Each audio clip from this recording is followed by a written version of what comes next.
जय हिंद मित्रों, आप देख रहे हैं राजस्थान राइडर्स ग्रुप का यूट्यूब चैनल और मैं हूं मोइनुल हक। इस वक्त हमारे साथ में हैं विमल शर्मा जी। विमल शर्मा जी खुद हॉर्स राइडर हैं, हॉर्स लवर हैं, हॉर्स प्रमोटर हैं और खिलाड़ियों को बहुत अच्छे से प्रमोट कर रहे हैं। जैसा कि आप जानते हैं, ये पूरा जो चैनल है वो घोड़ों को, घुड़सवारों को और घुड़ प्रेमियों को समर्पित है।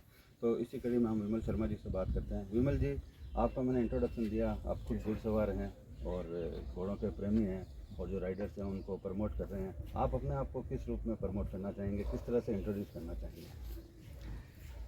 भाई, इंट्रोडक्शन का अगर आप पूछेंगे तो आपने नाम तो बता ही दिया, विमल शर्मा। जी। और बाकी मेरा बहुत आपका जो संक्षिप्त। सफ़र है घुड़सवारी का, हाँ। किस तरह आप खुद घुड़सवार बने और फिर अब इस स्टेज पे आए हैं कि जो घोड़े के सवार हैं उनको आप प्रमोट कर रहे हैं, सिखा रहे हैं, यहाँ तक का सफ़र संक्षिप्त में बताएं। बहुत लंबा सफ़र है सर, लेकिन मैं छोटे में बताऊंगा। घुड़सवारी मेरे ख्याल से ऊपर वाले ने मेरी किस्मत में लिख दी थी। जी। जब मैं मेरे ख्याल से मैंने 93 में स्टार्ट की थी हॉर्स राइडिंग। जी। और West Bengal police training school जो है, वहाँ पे उनके जो राइडिंग स्कूल है, वहाँ से मैंने शुरुआत की थी। और मेरे घर में कोई, मेरे जनरेशन में या मेरे पहले जनरेशन में कोई घुड़सवार या कोई ऐसा नहीं था, तो मेरे लिए एक नया चीज़ था उस चीज़ को करने के लिए। तो वहाँ से मैंने शुरुआत की और उसके बाद में घोड़ों के प्रति जो प्रेम है मेरा, अगर इंट्रोडक्शन अगर मैं आपको दूं जी। तो अश्व प्रेमी ही बोलूँगा, जी। उसके आगे और कुछ नहीं है। जी। और घोड़ों के लिए मेरा, आप समझ लीजिए, जीवन समर्पित है। जी। हालांकि मैं काम जो है आईटी में करता हूँ, मेरा बिजनेस है, मेरी वाइफ भी काम करती है, प्रोफेशनल लाइफ में हम है। जी। लेकिन घोड़ों को लेकर जो भी हम आज करने की कोशिश कर रहे हैं, मेरे ख्याल से मेरे जीवन का एक ध्येय है, जी।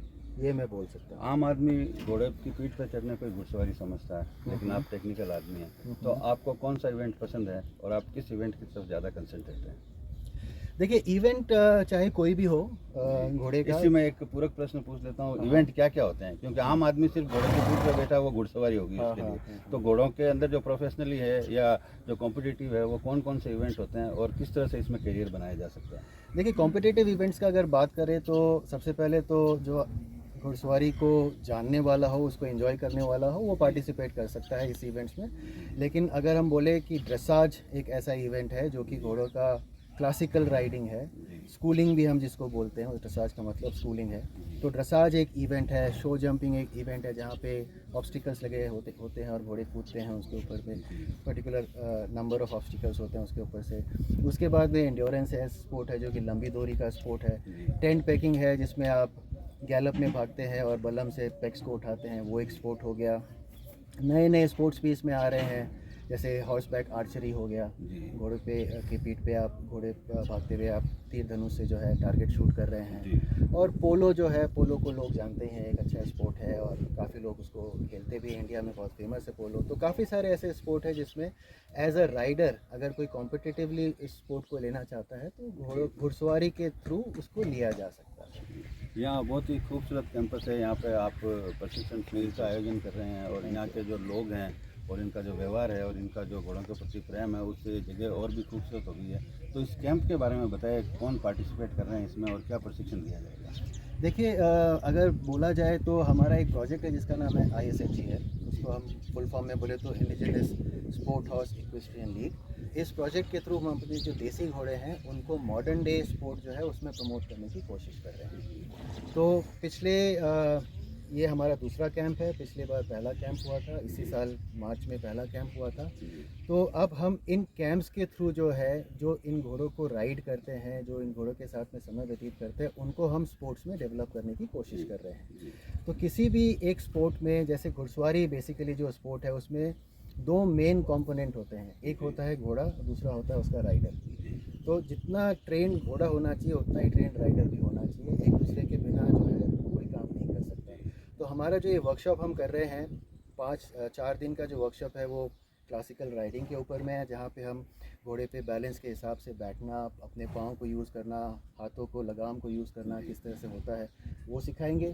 और फिर 2 दिन का एंड्योरेंस कैंप भी है जहाँ पे कुछ बच्चे जो हैं 40 किलोमीटर का एक एंड्योरेंस राइड करेंगे एज अ टीम और उस चीज़ को सीखेंगे। कई राइडर्स वहाँ पे है जो पहली बार कर रहे हैं। तो ये जो कैंप्स हम करते हैं, इनका पर्पस जो है, इनका जो एक एम है हमारा, वो घोड़ों को ट्रेन करना, राइडर्स को ट्रेन करना और ख़ासकर राइडर के पास में ये एक इन्फॉर्मेशन पहुंचाना कि ग्लोबली दुनिया में जिस तरीके से एक राइडिंग होती है, जी। प्रॉपर राइडिंग होती है, नियम के साथ में जो राइडिंग होती है वो क्या है, और इन कैंप्स में सीखने के बाद में अगर हमारा यहाँ से निकला हुआ राइडर कहीं अमेरिका हुआ, यूरोप हुआ, जी। दुबई वगैरह कहीं भी राइडिंग करे तो जो वहाँ पे देखने वाले चैम्पियन राइडर्स हैं जो दुनिया भर से आते हैं उनको ये पता चलेगा कि वो जो जानते हैं और हमारे बच्चे जो जानते हैं वो बराबर है, उसमें कोई फ़र्क नहीं है।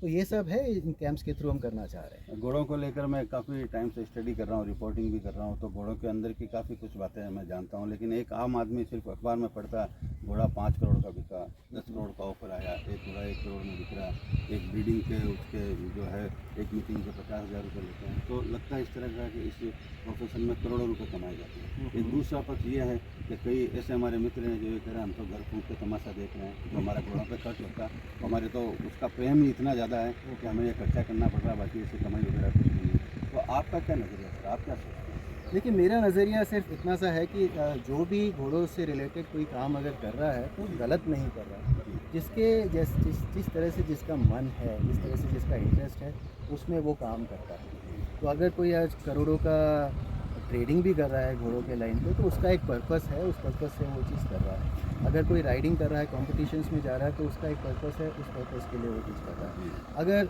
आप समझे, अगर मैं समानता निकालूँ दोनों में, तो एक आदमी जो है अगर 1 करोड़ का घोड़ा बेचता है तो वो उस 1 करोड़ को अपने हाथ में लेके खुश हो जाएगा। लेकिन एक राइडर है जो कॉम्पिटिशन्स में जाकर और एक गोल्ड मेडल लेके आ जाता है तो वो करोड़ों रुपए से भी बहुत बड़ा बात है।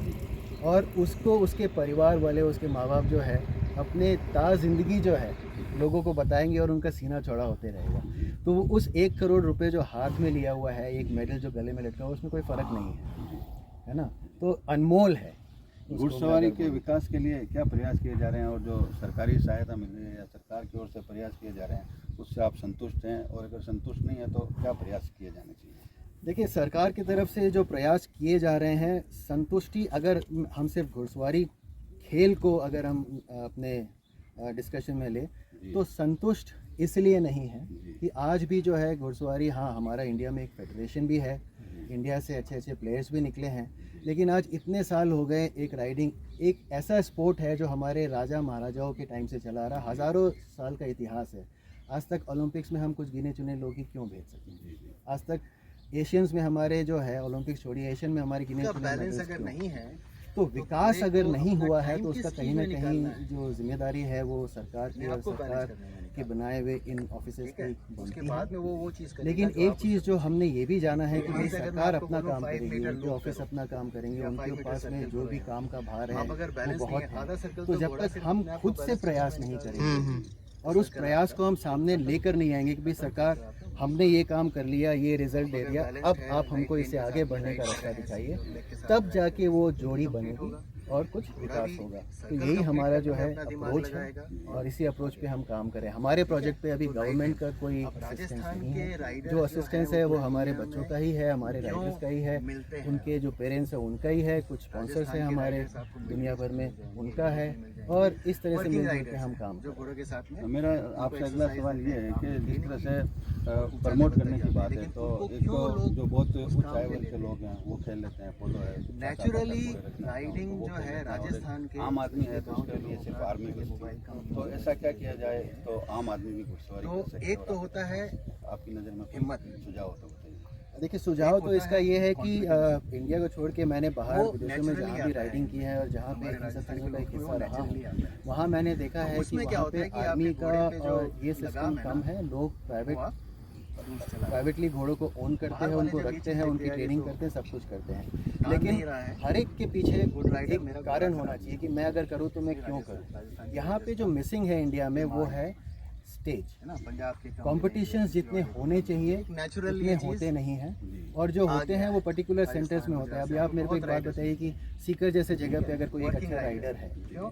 क्योंकि और जो उसने मालिक घोड़ा है, उनको तैयार सिर्फ किया रहता है कि मेरा है, घोड़ा लेकिन खराब हमारा जो नेशनल्स हो रहा है वो दिल्ली में हो रहा है, यहाँ से अब दिल्ली घोड़े उनको को जो ले है जाने का अपने खर्चा, राइडर्स हमारे को पास में घोड़े के एक रिसर्च ट्रांसपोर्ट के लिए स्कूलिंग और सेफ्टी ट्रेनिंग कोई सिखाया नहीं व्हीकल्स भी है उतनी तो वो आता अवेलेबल नहीं। नहीं होते हैं, अगर अवेलेबल है तो तो लाखों और में वो जो उसका खर्चा सिखाने जाता वाले है। हैं, जो मालिक तो लोग हैं, जो उनके कोच ज़रूरत हैं, इस बात की है उनको कि ये चीज़ आता जगह है। जगह सेंटर्स बनाए लेकिन जाए, अब क्या है सिर्फ कि शहरों घोड़े में को नहीं, तो छोटे शहरों आपको में, गाँव में भी सेंटर्स बनाए हर जाए, दिन fit जहाँ पे रखना रेगुलर कॉम्पिटिशन्स हो हर दिन और ना लोगों तो को मालिक एक चला रीज़न पाएगा, मिले ना कोच कि भाई चला मैं पाएगा। क्यों घोड़े रखूँ और तो मैं उनको क्यों क्या इस चाहिए? खेल में आगे वर्किंग बढ़ूँ। राइडर्स। और उन सेंटर्स से जो है अच्छे अच्छे सवार जो है वो वर्किंग राइडर्स हमारे एक यहाँ से बार बार खेलते हैं। स्टेज के थ्रू, जैसे हमारा गांव ये से मोटो है कि डिस्ट्रिक्ट हम में सिर्फ हुआ, वर्किंग डिस्ट्रिक्ट राइडर्स से को स्टेट खिला में रहे हुआ, हैं। स्टेट से नेशनल अब में आगे चल के हुआ, वैसे राइडर्स अगर भी बच्चे निकलते competitions हैं पे तो लोगों के जाएं पास और में एक coaches रीज़न भी रहेगा कि भाई हम क्यों घोड़े हमारे रखें, coach जी और ज़्यादा से ज़्यादा घोड़े जो है वो स्पोर्ट्स में परफॉर्म कर पाएंगे। ये सब चीज़ें फिर वो उन घोड़ों की बता रहा डिमांड या उनके ऑफ स्प्रिंग्स की, उनके बच्चों की डिमांड बैठेंगे, मार्केट में राइडिंग बढ़ेगी कि करेंगे भाई तो ये बार-बार मैं अगर चीज़ को बोलूँगा। मेडलिस्ट है शो ज़रूरत नहीं जंपिंग है में कि आपको और पहले इसके ही लाइन सेशन के से 2 आपको घोड़े सब मेडलिस्ट कुछ हैं तो लेना इसका पड़ता बच्चा है। भी अच्छा होगा, तो फिर वो ट्रेडिंग उस लाइन में उस चले चीज़ को जाएगी। याद रखे, प्रैक्टिस करके ये आप घोड़ों की बात कर रहे हैं तो ये काठियावाड़ी घोड़े, एक बार मारवाड़ी अगर आ घोड़े गया तो उसको और जो स्वदेशी घोड़े हैं, इनको बचाने के लिए क्या प्रयास किए जा सकते हैं? उस तरीके देखिए, से आप अगर राइडिंग घोड़े करेंगे, चाहे कोई भी हमारे घोड़े आज अगर बाहर में घोड़े बचे राइडिंग में हैं, आएंगे वो ना, सिर्फ 6 इस महीने में कारण आपको बचे फर्क हैं कि नजर वहाँ आएगा पे कि घोड़ा follow इनसे कर रहा रिलेटेड इवेंट्स है, इनसे रिलेटेड स्पोर्ट्स है, इनसे रिलेटेड, क्योंकि अब तो हम लड़ाई करते नहीं घोड़ों पे, तो उनका काम क्या है। आज के मॉडर्न डे में घोड़ों के ऊपर में जो भी स्पोर्ट्स होती है उनका रिश्ता कहीं ना कहीं पुराने ज़माने में जो वॉर मैनूवर्स हुआ करते थे, जब लड़ाई में जिस तरीके से हम घोड़ों को चलाते थे उनसे रिलेटेड ही है। तो इनको बचा के रखने के लिए इनके लिए एक स्टेज तैयार करना पड़ेगा, और स्टेज जो है वो स्पोर्ट्स सबसे बड़ा स्टेज है। तो आज हम काठियावाड़ी और मारवाड़ी घोड़े भी अगर देखते हैं तो मैं कंपेयर नहीं करता कि थॉरोब्रेड अच्छे हैं, ये अच्छे हैं या कोई और है। घोड़ों के लिए अगर स्टेज तैयार किया जाएगा तो कोई भी घोड़े जो हैं उस हिसाब से एक्सरसाइज पाएंगे, उस हिसाब से उनका स्ट्रक्चर डेवलप होगा और उस हिसाब से काम जो है हमको आप काफ़ी सालों से प्रयास कर रहे हैं, तो उन प्रयासों के क्या परिणाम आए हैं? और बहुत अच्छे परिणाम हम तो चाहते हैं ओलंपिक एशियन गेम्स तक जाएं, वो परिणाम आने में कितना टाइम लगेगा? देखिए, परिणाम जो है गुरु का काम होता है सिखाना, जी है ना, और जो अपॉर्चुनिटी है उसको अवेल कराना, और जो स्टूडेंट्स हैं उनका काम होता है कि एक स्टेज पे लेके परफॉर्म करना और मेडल्स लेके आना। तो अगर स्टूडेंट्स में इतनी एनर्जी है, इतना लक्ष्य साधने का एक जिसको बोलते हैं जुनून है, तो वो जो रिज़ल्ट है हम अगले साल 2 साल में ही दिखा देंगे। हालांकि रिज़ल्ट्स अगर आप पूछे कि अभी तक हमने क्या दिखाया है, तो जिन राइडर्स के साथ में ग्रामीण पृष्ठभूमि से राइडर्स जो हैं हमारे साथ में जुड़े थे आज से 5-6 साल पहले, 2 राइडर्स एंड्योरेंस में जुड़े थे, आज के दिन में वो बढ़ के 15 राइडर्स हो चुके हैं। जो पिछला वर्कशॉप हमारा हुआ था मार्च में, उसमें 15 राइडर्स थे, सब इसी बैकग्राउंड से आते हैं और उन्हीं में हमारे 3 मेडल्स ऑलरेडी हैं। एक सवाल मेरा ये है आपसे कि जो नए खिलाड़ी हैं जो सिर्फ घुड़सवारी करना चाहते हैं लेकिन उनको एकदम जंगल में उनको कुछ नज़र नहीं आ रहा, तो उनके लिए आप क्या संदेश देना चाहेंगे, कैसे घुड़सवारी शुरू कर सकते हैं? देखिए, गाइडेंस जो है वो बहुत ज़रूरी होता है। बिना गाइडेंस के अगर कुछ भी काम किया जाए तो वो एक तरफ जाके एक हद तक जाके फिर वो खो जाता है। और गाइडेंस मिलने के लिए एक प्रॉपर कोच का ज़रूरत है। तो हमको चाहिए कि ज़्यादा से ज़्यादा कोचेस जो हैं वो इस लाइन में आए। इंडिया में कोचेस की कमी है, और फेडरेशन की तरफ से जो है, जैसे हम काफ़ी सारे वर्कशॉप्स करते हैं जो ऑनलाइन वर्कशॉप है जूम में, वहाँ पे हम बहुत सारे नॉलेज को लेकर आते हैं कि किसी को जो है एक पर्टिकुलर जगह पे आके ट्रेनिंग लेने का ज़रूरत नहीं है। हमारे सब ऑनलाइन नॉलेज जो है वो फ्री है, उसमें बताया जाता है अलग अलग एस्पेक्ट्स के बारे में। तो उनको देखे, उनसे कुछ सीखे और सीख के अपना ज्ञान बढ़ाए। इसी तरीके से जो है चीज़ें आगे बढ़ सकती है, और यही हमारा जी बहुत शुक्रिया विमल जी, आपने हमारे चैनल के लिए टाइम निकाला। और मैं दर्शकों को ये बताना चाहूँगा कि एक वक्त हुआ करता था जब घोड़े के ऊपर बैठने वाला आदमी साधारण हुआ करता था और जो लग्जरी गाड़ियाँ मर्सिडीज़ पे बैठने वाले आदमी बहुत बड़े हुआ करते थे। लेकिन अब वक्त बदला है, अब लोग घोड़े पे बैठे हुए हैं, मर्सिडीज़ वाला भी घोड़े वाले को देखता है, और ये वक्त और अच्छा आएगा। और हम विमल जी के प्रयासों की सराहना करते हुए कोशिश करते हैं इनके सिखाए हुए बच्चे जल्दी ही बहुत ऊपर स्तर तक पहुँचे। बहुत बहुत शुक्रिया।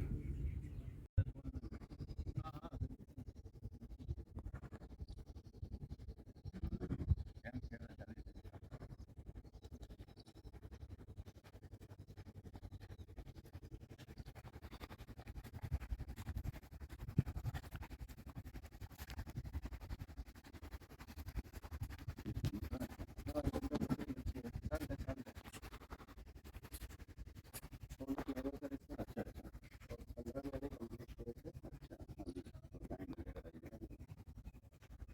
कितने आई इसकी तो किसान के साथ थी तो वो लगभग 2 महीने की बच्ची को मेले में सेल करने के लिए अच्छा अच्छा लेके आ गया था। जी और जैसे ही हम वहाँ घूमने गए हाँ तो इस पे 2 छोटा बच्ची थी, देखने पे हो गया भाई चलो कोई ना कॉन्टेक्ट करके राइडिंग के लिए थे। कंपटीशन में काम आएगी। जी सर, अभी तो एज लगभग 4 साल 5 नहीं वो साल तो है लेकिन ये नुकरा चल जाता है क्या? हाँ सर, नौकरी करते एक भी दिल्ली में 2016 में 7 साल इतना सुंदर अच्छा अच्छा होता ये भी ये। हाँ, रीति का नाम है सर इसका।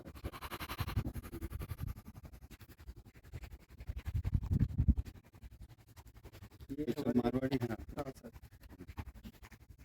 मारवाड़ी में भी सिंधी, मलयानी, काठियावाड़ी भी है। काठियावाड़ी भी है। ये लक्ष्मी नाम से है,